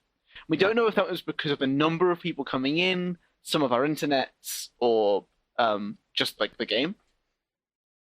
Yeah, I guess it could be a number we of things. We need to play around with it a bit more, but that's probably not going to happen for a while because, like, seriously, I like the things that we have to go through at the moment are like loaded with like things. That is a really cool feature though. It is good. Like you can also play like if you have your computer on at home now, you can play your games, like stream them to your phone or laptop or whatever. I've heard. As long as both have an internet connection. I'm not interested in that particularly. No. No. It's one kind of neat feature though is you can add and like anything to the Steam library. You can just add programs to it. Oh no, yeah, you're right, you can. Which that basically means that you can just stream your computer using Steam while you're away without needing like expensive remote access software. Hang on, are you telling me that I could stream Enigmatica to myself and play it while I'm at university, like on break? I mean, sure. Intriguing. I mean, theoretically, that would surely theoretically that would mean you could just add it to Josh, the thing. No, I figured out the best use for it. I can play NGU Idle from anywhere. You can. Oh my god! You have to have your computer on though. My computer's always on. I don't pay for electricity here. So you leave it on when you're out? I'm not out for too long most of the time. Wait, hang on. How do you not pay for electricity where you live? Do you pay for electricity? Where I am? Yeah. Well, not here because I'm living on campus. But where I was living last year, when I was back home in Britain, we were. And you were living with flatmates in a flat. But even single residents. You weren't living in a student accommodation. Is yours actually student accommodation? Yes. Okay. I didn't think yours was. I thought I was going to say, I didn't think that's what got me confused. I didn't think yours was. No, it's a student accommodation. It's not like university syndicated, but like it's for students. You see, that makes more sense. Much more sense. Yeah. Shocking, I know. So, Very shocking. if I'm only out for like an hour, I'll probably just leave it on. Obviously, turn screens off and stuff, but like, it's kind of useful to have it on. Mining some cryptocurrency. Of course. I'm not doing that. It's the perfect time for it. Yeah. When I was in America, actually, for the first time, I actually saw a Bitcoin dispenser in a gas station. Hey, that doesn't work. Yeah. That's a scam. It was like a cash dispenser, but for Bitcoin. That's a scam. Let me just check my wallet. How many Bitcoins do I have in here? Well, I mean, hang on. No, in Japan you can get physical Bitcoins, can't you? I guess I guess it's not. Yeah, it's not out of the realm of reason to have a physical Bitcoin. Here's why I think it is. Because it will just be a hardware wallet. Cryptocurrencies exist purely hypothetically, right? There's not like money? There's no physical money there. If you were able to withdraw money and then spend it, that would mean that you would be turning something non-physical into a physical property, removing it from the system. Which then means that the way that the cryptocurrency generates, like how hard it is to make another cryptocurrency, the formulas are off. So either you can remove money from the system permanently, therefore everything's going wrong, or it doesn't withdraw it. Actually, it just represents there you go. Something. I've just sent an image to their chat of an actual Bitcoin dispenser. That's basically what it looks like. This doesn't make much sense to me because you would essentially just use it like a debit card if you were to be able to like spend Bitcoin like this. Yeah. You wouldn't be able to get a cash alternative unless. I'm not saying I really understand it, but I was just intrigued because it was the first ever time that I'd seen it. A withdrawing Bitcoin. This is we convert Bitcoin to cash. It might be that kind of thing. I don't know. I just saw it and I was like, oh wow. I don't speak Japanese, so I can't actually read that. Wait, what's the difference I can't between read English on there either?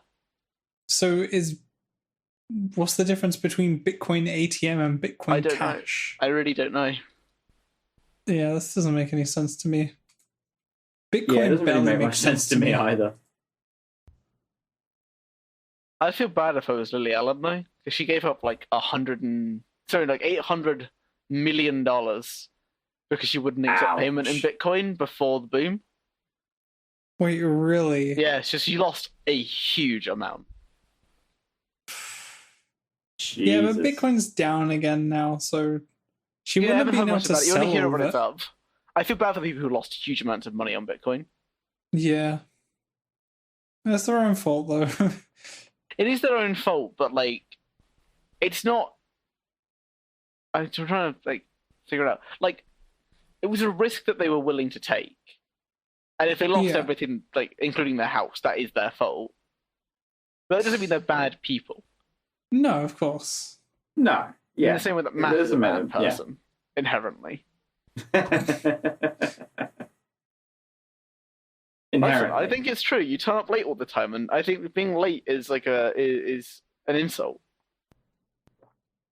Listen, okay. The only reason that I turned up late today was because I had to go down twice to get my lunch because my student card didn't have enough on it to get my lunch. So I had to go back up to get my wallet. To consider how a person could be prepared for this. Yeah, well, I get lunch at around 2 because that's when my body gets hungry, so deal with it. That's not what I'm addressing here. I'm addressing the fact that you weren't prepared to pay for food. No, I was prepared to pay for food. It's just that the method I was preparing to pay for food with didn't work. Well, you said you hadn't filled up your card, right? Well, it's just come to it's coming to the end of the term now, so it's starting to run out. Yeah. So you could have filled it up prior. Just saying, your own preparations have failed you. If your boss is late, that's one thing, but this seemed entirely your fault, and I'm a stickler for punctuality. I've noticed. Yeah. By the way, have you seen the third image that I sent you? Because I thought that was buying interesting. Bitcoin. Okay. Yeah. Yeah? What about it? Well, I just thought it was interesting because that shows them actually trying to, I guess, transfer Bitcoin. They're buying Bitcoin and selling Bitcoin to people. Yeah. Yeah, that's just like regular trading. Yeah, it's just a conversion, right? You convert from one currency to another currency. Bitcoin it's never really interested me too much. I don't know what it is, but like people going on and on about finance in terms of Bitcoin, I just sit there and I kind of think, but why? And why do I care? Cool new things, you know. I don't know. Finance doesn't interest me. Oh no, it doesn't interest me. It doesn't interest me either. It doesn't interest me either. But I mean, I think it's just the fact that it's like, you know, this like cool new thing. You know, because it's digital and all. The financial world, at least, really sort of latched onto it as this innovative new financial method. I mean, they did for a couple of years. And now it's just become part of the market. Well, is it? I don't know if it is, because Bitcoin. Is it back up to like anything close to what it was? I don't actually know what the current rate is, but I know that she was really into Bitcoin, and like who was? Marigold. People who are into Bitcoin are infuriating, or like any cryptocurrency, they're the worst. They're just infuriating by nature. It's the same thing with the Beatles, right? It's like I don't like the Beatles too much because everyone goes on about them. It's the same thing with cryptocurrencies. People who go on about cryptocurrencies drive me up the goddamn wall. Oh, did you see the more money have made? Like, yeah, congratulations, more money have made. You already know, but I think it's really interesting, fantastic. But like, I don't care. Like. I really just do not care. I don't tell you every time Google has made or lost stock. Like, it's the same principle here. Oh, maybe it's really big, though. Okay, it won't be in a week, and it still doesn't impact me because I'm not buying any. It seems like you've just had bad experiences with people talking to you about Bitcoin. You're right. No, I have. But, like... Once again, Lewis, it's okay. You're in a safe space. I'm in a safe space. Yeah. I'm cranky. I told you this would happen, you should have Josh. some delicious pizza. I could. Yeah. What would you get? The dough and the melted cheese and the tomato. Okay. Would you? Who has like Domino's barbecue sauce? No, I do not. No.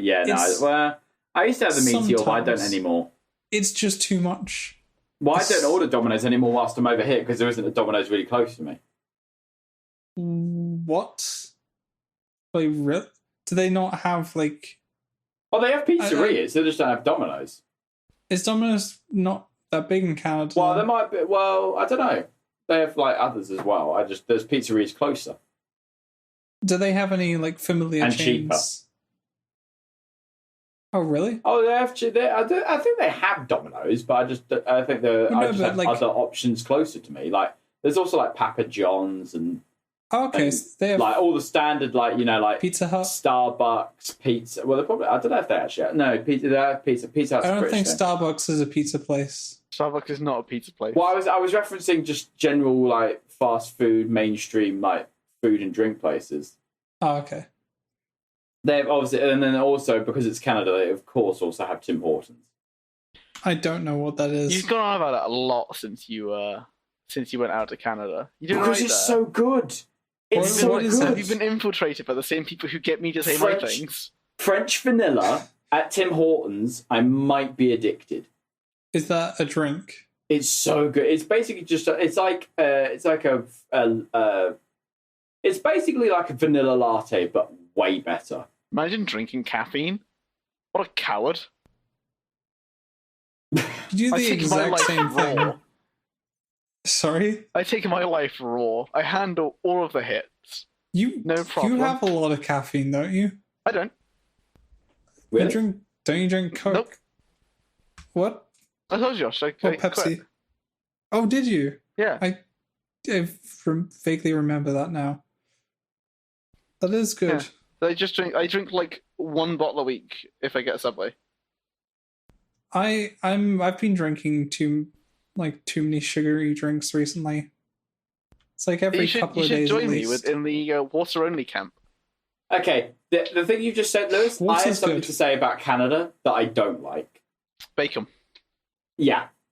I'm sorry, Canada. I love you as a country for the most part, and you've been really nice to me. But we need to have a discussion about your bacon over here. We really do.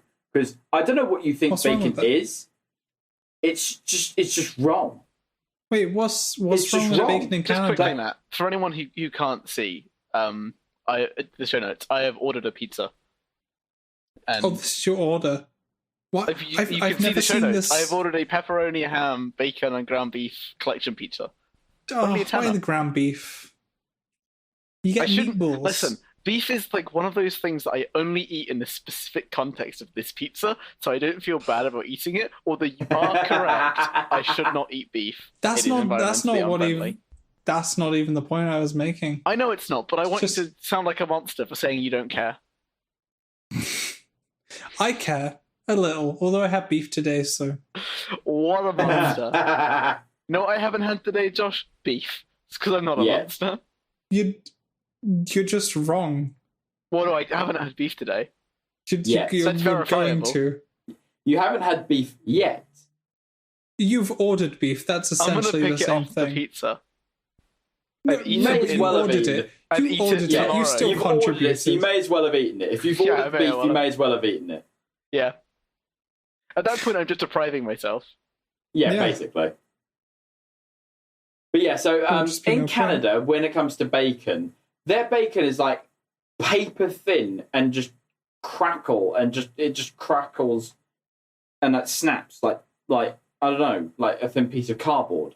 I'd like to come to Canada now just so that I can have some bacon, because this sounds delicious. It's just wrong. It does. Like, we have proper rashers of bacon. Oh, I bet it's like. It's just wrong. Like perfectly salty as well.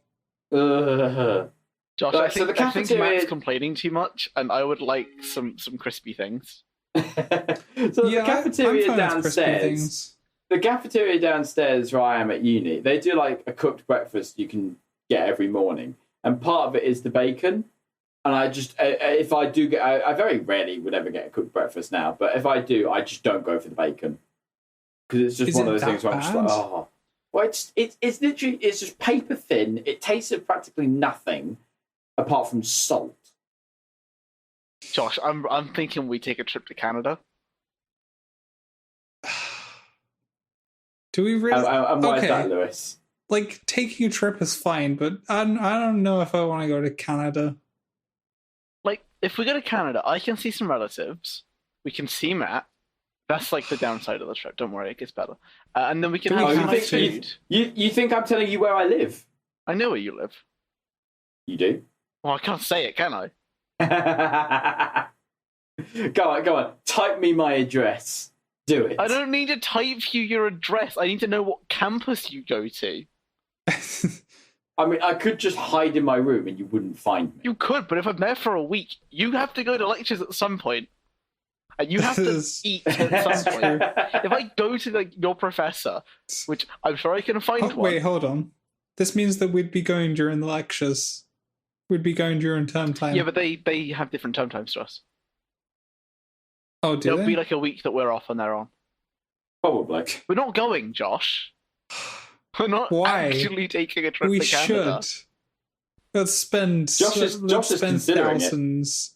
Let's spend thousands of pounds unnecessarily. Yeah, it would be a complete waste. Maybe if the podcast takes off, we'll go to Canada. No, the plane ticket will be in pounds. Yeah, but everything on the other side. What if Matt bought it? If Matt bought it, he could buy it for us on the one way. If he bought the plane ticket. Matt, how about you come and visit us in our hometown, and we'll go and visit you at the same time. Right. Yeah. That makes perfect sense. So you just trade places. We'll wave at each other. We'll wave at each other as we fly across the Atlantic past. We'll meet halfway on like on the blimps that float around for the rich people. Yeah, that's how it works, right? Yeah. I really like the idea of like blimps as transport.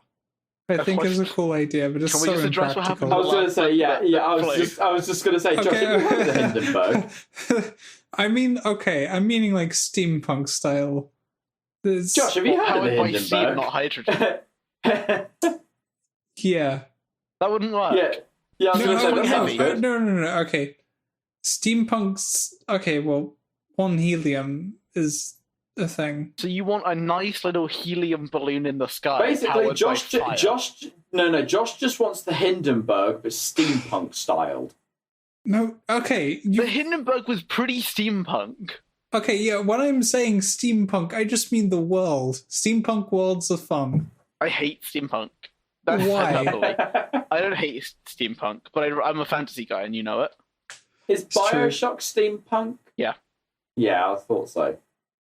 So basically, Josh just wants to live in BioShock. The problem I have with steampunk... because BioShock is under the ocean and is terrifying. Not Infinite, which is set at the same time as Rapture. It's set similarly. It's the same dimension. It's not the same dimension. It is. They communicate with each other. No, that's because it's a different dimension. Rapture takes place in the sea and they communicate with each other before the dimensions are opened. I think. No. Infinite is set in the 18-something. I've just gotten why it's called BioShock Infinite. Yeah, because there's infinite dimensions. Yeah. Okay, that's fine. We'll move on. Well, no, it's set I haven't played it and I've never spoken about it particularly. It's set like 70 years in the past or something from Rapture. I'm pretty sure. I didn't think it was that far back. Well, it's in the 1800s. Yeah. It's like late 1800s. Yeah, no, and I guess, Rapture is 1960s. I'm sure an answer will be in the show notes if people care. Oh yeah, it probably will. Maybe. It probably will be. Here's my problem with steampunk. So, have you seen Avatar: The Legend of Korra? No, I have not. Okay, don't worry then. It's unimportant. Wait. Do you mean Blue Avatar?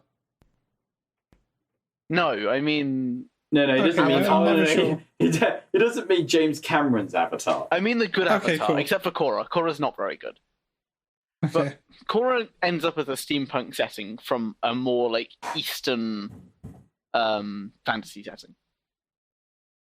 So, steampunk has this horrible tendency to be like, we can do anything with steam, as opposed to thinking, this is a world based on steam and steampunk and like steam power. So it ends up as like we built a mech out of like a couple of scrap metal and like water and fire. And it's like, but why? Why did you have to make this steampunk? But that's it's like even in the 19th century in Britain, when we were going through the Industrial Revolution on which steampunk's design is based, it's not like everything was done that way. No, but the thing is, I think, Lewis, you get hung up on like the practicalities of these things a bit more than I do. I can suspend my disbelief. If you're doing a steampunk, keep the technology relatively simple, right? Maybe there are a few things that you can like. Okay, steam-powered cars, like, it's dumb, but fine, we'll put up with it. But, like, if you start building mechs, make it a sci-fi, because, like, there is a believability there that is way more inherent. It's, like, you can have steam-powered mechs, fine. Just, like, it's not really steampunk. Okay, what about robots and steampunk stuff? Depends what kind of robot. Like, small humanoid things I can get behind. Okay. Like, but they're clunky. I don't like sleek steampunk thing. That's my problem. Steampunk ends up too sleek, like but too clunky.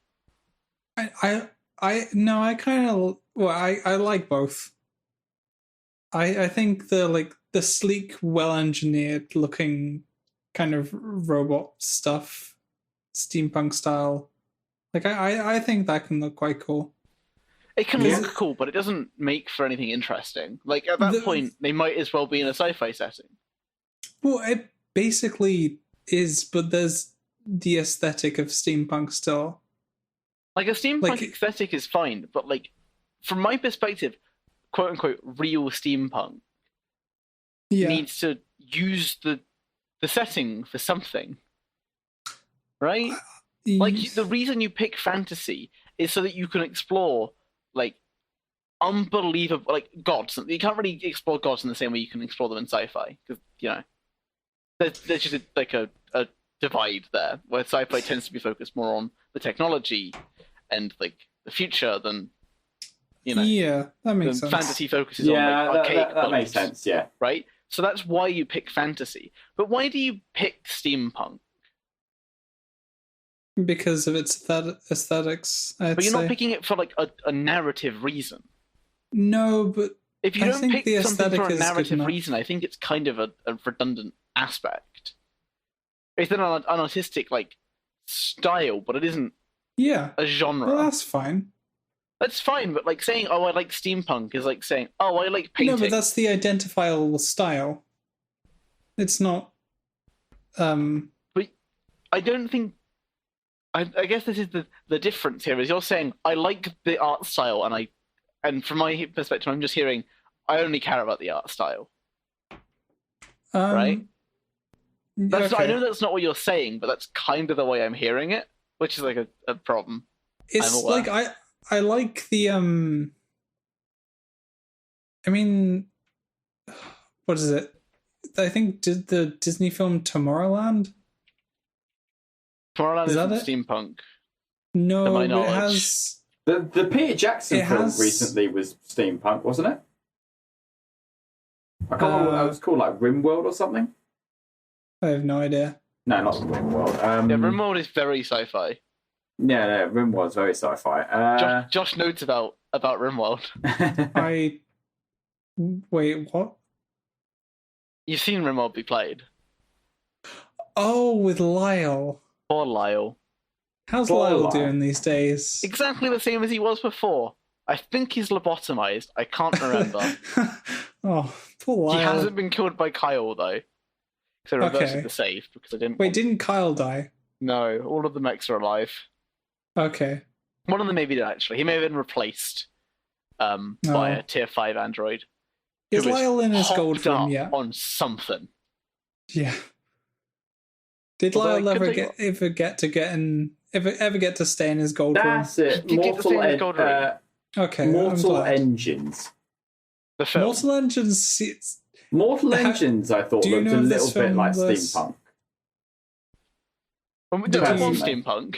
Yeah, I was going to say, I thought that was steampunk, yeah. I like that. It's so dumb, though. Yeah, right, that's dumb. But, like, I could see that done in other settings.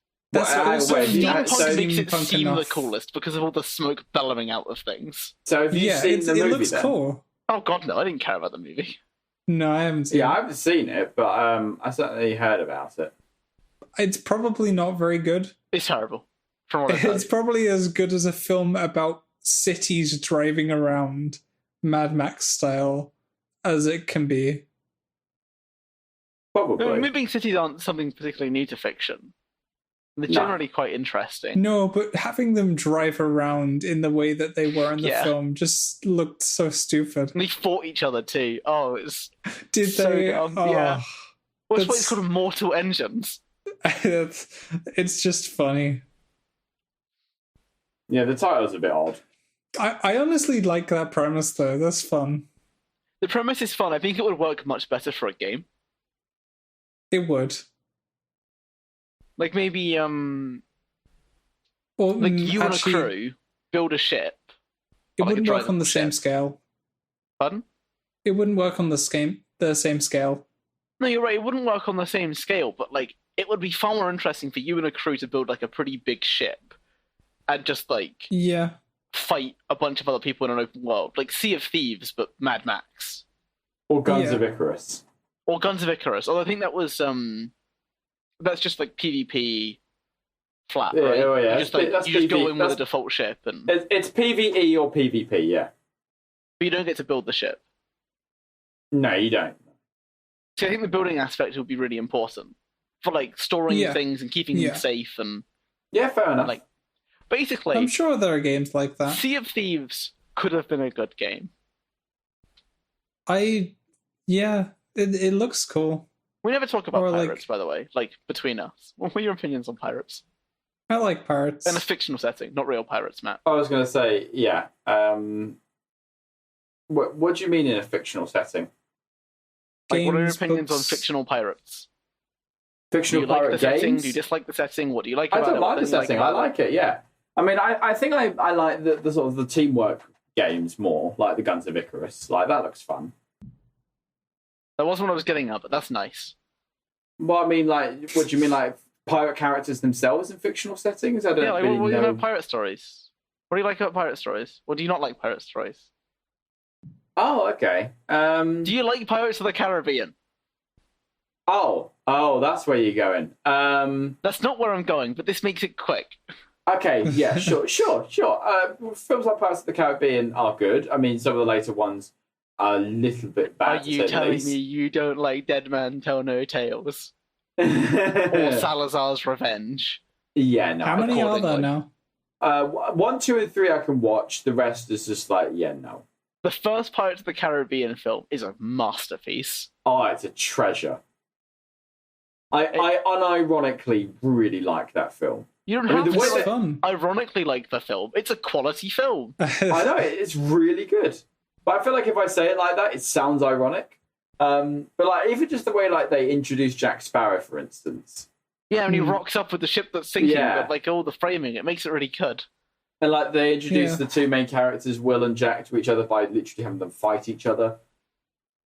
That's a good film. And, like, it's actually pretty creepy as well, the first Pirates of the Caribbean movie. Like when they're finding Elizabeth Swann in her mansion, that's a little bit creepy. And like, you know, there's a lot I don't remember. Captain Barbossa is the main villain and all that. You know, it's a really, really good film. And then the second one's all right, and then the third one's all right. And then after that, it's just like, yeah, they should have just stopped after 3. I'm pretty sure I've seen 2 of them. I'm not sure which 2. I know I've seen the first one. Spoilers for 2 Pirates of the Caribbean films that we don't know. So, sorry? Was Davy Jones in both of the ones you watched? Davy Jones, he's the octopus face guy. He's a squid boy, yeah. Yeah, squid boy, yeah. He was in 1, maybe. Was there a kraken? Maybe. Okay, that's kind of not really a maybe thing. Did the ship get consumed by a giant squid and tentacles? I don't remember. Okay. I remember very few things.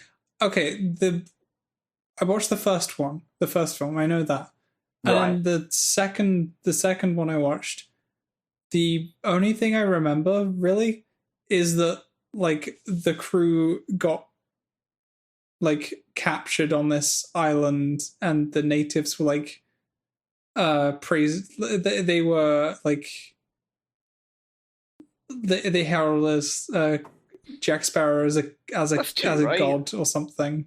Oh, that's 2. Yeah, 3, he's in Davy Jones' locker.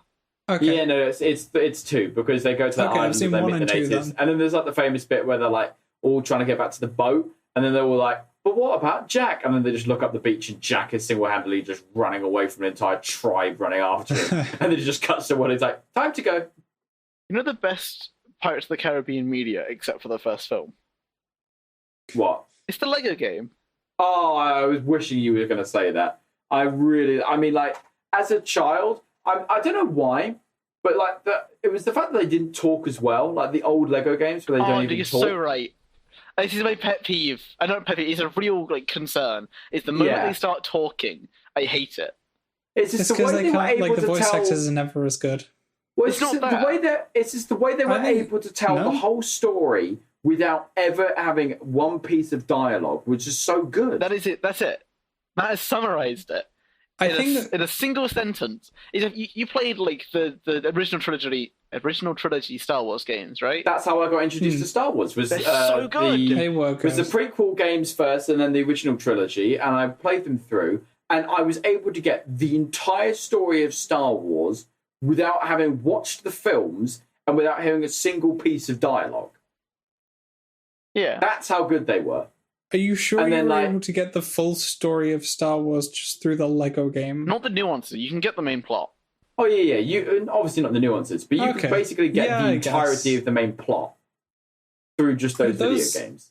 I really enjoyed. I don't remember what else I played when I was young. Like Pirates of the Caribbean, I also played, and that was really good. What else were like the original ones? I played the Marvel Superheroes ones. Yeah, no, I played that, and I played the first DC one as well. I think I played the second and the third DC ones. No, I played them all because they're all Lego Batman games, aren't they? I don't know. I've only played Lego Batman, and it's just a DC cluster of essentially. I played the first Lego Batman, and I think I also played it on Nintendo DS as well. The first Lego Batman, I thought I would love if I played it again. Then hold up very well. Really? Too slow. I thought like the good. It's this big thing that big companies do when they make games. Like, oh, the magnet boots need to be like slow and clunky because they're magnets, and you think that would be great because that would make sense until you have to use them. And being slow and clunky on a vertical surface where you can do nothing but walk up isn't interesting. Yeah, that's true. There's a lot of that kind of stuff in games, especially like the bigger AAA titles, where things make sense, but not like as just realistically, but not in a game sense. This is why I it's love not Far fun Cry. to play. Like Far Cry 3, I bring this up because I very recently beat it for the first time ever. Really? I've played through this game. Wait, which Far Cry? 3. Oh, the classic one, yeah. The classic being the third. So, well, it's the one that I always remember. It's the one that everyone thinks of because it was so good. The front cover. It's the front cover with the guy with the red shirt and he's crazy. And I think he's got a mohawk as well. And that's the one I always remember. That game was pretty good. So there was a mission that when it first came out, I was pretty young when it came out, obviously. I played up to this point, and I couldn't beat it. It was too hard because I hadn't gone and gotten all of the bonuses. Yeah. To sort of make everything in my life easier. So I stopped playing. I decided, you know what? I'll play it again, like a bit later on. And then I came back to it and I played it again. And I got to this point. But I moved the difficulty up because I thought I'm a big boy now. I'm good at games. So I put it on Master where you die in like 3 hits. Uh-oh. Difficulties in games is stupid. So here's the objective: you have to defend the bomb from going off. Like it can't go off, right? Or like, they can't disarm it, and you have to stop Sam from dying in a helicopter. Excellent. But Sam dies in like 5 hits, which sucks. Because you die in 3 hits too, and you have this wave and upon wave upon wave of enemy coming in to hit you. The only way I was able to beat it was by luckily headshotting 2 people in the same bullet. Otherwise, it was impossible for me because I'm garbage. I just think they're the wrong guns. I just think. It's weird going back to those games when you're like now the same age and realizing you were correct the whole time. You were playing on Master. Yeah. That's like, well, that's what I was saying. Difficulties are stupid because they build the game based on one difficulty. Yeah.